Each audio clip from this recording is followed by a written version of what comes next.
সকলকে স্বাগত। এই মুহূর্তে আপনারা দেখছেন ওঙ্কার বাংলা, আপনাদের সাথে রয়েছে আমি অপরূপা। এখন জেলার সারাদিন জেলার গুরুত্বপূর্ণ খবর নিয়ে এই মুহূর্তে আপনাদের সাথে রয়েছে। রায়গঞ্জের বিধায়ক কৃষ্ণ কল্যাণী, তিনি কি আবারও বিজেপিতে? ফেসবুকের প্রোফাইল ঘিরে রাজনৈতিক বিতর্ক চরমে উঠেছে। ফেক প্রোফাইল করে তার নামে কুৎসা রটানো হচ্ছে বলে দাবি করেছেন কৃষ্ণ কল্যাণী। অন্যদিকে নিজেদেরই গোষ্ঠী কোন্দলের ফল বলে পাল্টা কটাক্ষ পদ্ম শিবিরের, তীব্র কটাক্ষ বাম কংগ্রেসেরও।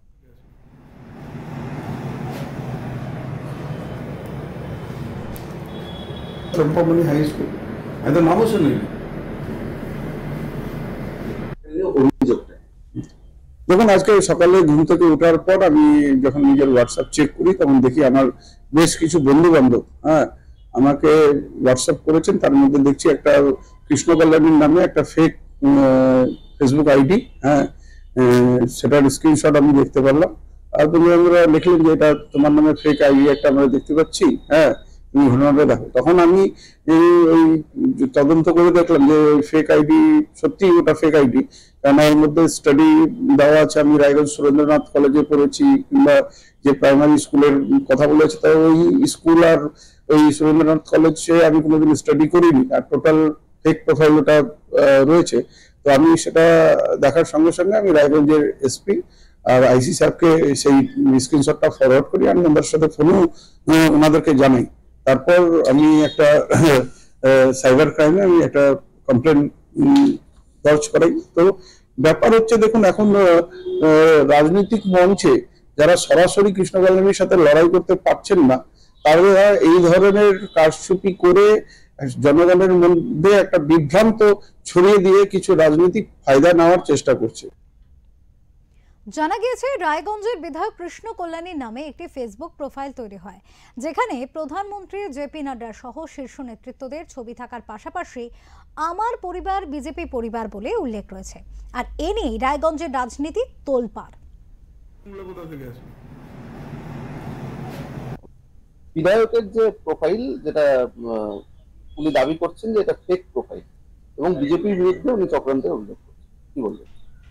শুধু ব্যাপার হচ্ছে যে এটা যে কার চক্রান্তে ওনারই ভালো বলতে পারবে, কারণ যে এটা যে উনি তো কয়েকদিন আগে পৌর প্রশাসকের বিরুদ্ধে মুখ খুলেছিলেন যে রায়গঞ্জে স্বচ্ছতার অভাব আছে, এখানে জঞ্জাল পরিষ্কার হচ্ছে না, আর এই নিয়ে ওনাদের মধ্যে মনোমালিন্য হয়।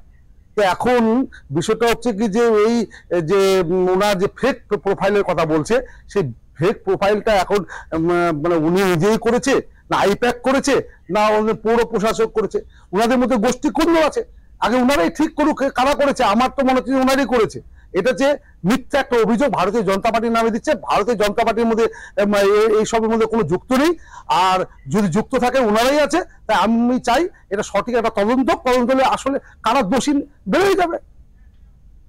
বিধায়ক কৃষ্ণ কল্যাণীর দাবি তার নামে ফেক প্রোফাইল তৈরি করে কুৎসা রটানো হচ্ছে। তিনি বিষয়টি জানার পরেই রায়গঞ্জ পুলিশ জেলার পুলিশ সুপারের নজরে এনেছেন। এছাড়াও তিনি সাইবার ক্রাইম থানায় লিখিত অভিযোগও দায়ের করেছেন বলে জানিয়েছেন। পাশাপাশি এই ফেক প্রোফাইল তৈরির সঙ্গে বিজেপির সহ বিরোধীরা যুক্ত থাকতে পারে বলে তিনি দাবি করেন।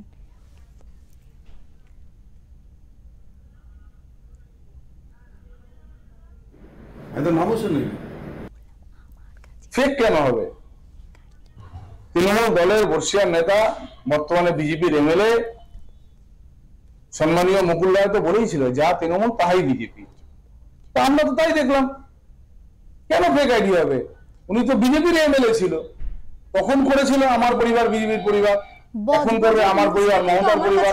আবার আগামী 26 সালে কে কোন পরিবারে যাবে এরা ঠিক করে নেবে, নিজেরা নিজের আন্ডারস্ট্যান্ডিং করে তৃণমূল আর বিজেপির মধ্যে। আমরা তো বিধানসভা লোকসভাতে দেখলাম তৃণমূলের পরিবার বিজেপির পরিবারে, বিজেপির পরিবার তৃণমূলের পরিবারে। আবার 26 সাল আসছে, তো এটা নিয়ে চিন্তা করার কোনো ব্যাপার নেই। কৃষ্ণ কল্যাণী তো বিজেপির এমএলএ ছিলেন, তো ওনারই পুরোনো কোনো আইডি থাকতে পারে। উনি যখন চেঞ্জ করেছে দলটা, আইডিটা চেঞ্জ করতে ভুলে গেছে, এটাই হবে হয়তো। অন্যদিকে বিধায়কের এই দাবিকে তীব্র কটাক্ষ করেছে গেরুয়া শিবির। বিজেপির পাল্টা অভিযোগ, কিছুদিন আগে রায়গঞ্জের পরিচ্ছন্নতা নিয়ে পুর প্রশাসকের বিরুদ্ধে ক্ষোভ প্রকাশ করেছিলেন বিধায়ক, তাতে দলের মধ্যে চরম গোষ্ঠীদ্বন্দ্ব প্রকাশ্যে এসেছে।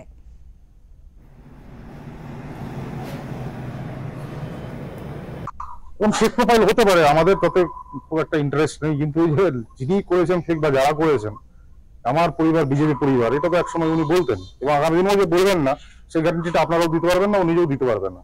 যদি ফেক প্রোফাইল হয়, আমাদের কোনো ইন্টারেস্ট নাই কৃষ্ণ কল্যাণী কোন দলে গেল কোন দলে আসলো। আমরা আমাদের রাজনৈতিক স্ট্যান্ড, আমাদের যে রাজনৈতিক মতাদর্শ সেখানেই দাঁড়িয়ে আছি। কোন রাজনৈতিক মতাদর্শ মাঝে মাঝে বদলায়, 6 মাস 9 মাসে বদলায়, আবার বদল হতে পারে, আমাদের কোনো ইন্টারেস্টই নেই এই বিষয় নিয়ে। বিজেপির পাশাপাশি কটাক্ষ করতে ছাড়েনি বাম কংগ্রেসও। বাম কংগ্রেসের দাবি, বিজেপির এমএলএ হয়ে জিতেছিলেন, পরে তৃণমূলে গেছেন, এই দল বদল নিয়ে তারা চিন্তিত নন। কমনি হাই স্কুল, আমি কর্নেশন স্কুলের স্টুডেন্ট। তোমরা কোথা থেকে আসো?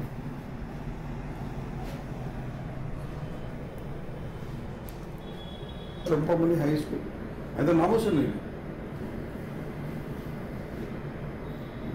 বিহারের কোনো এলাকা নাকি? ওই তো বেমতলব। इसी नाम में तो फेक आईडी है।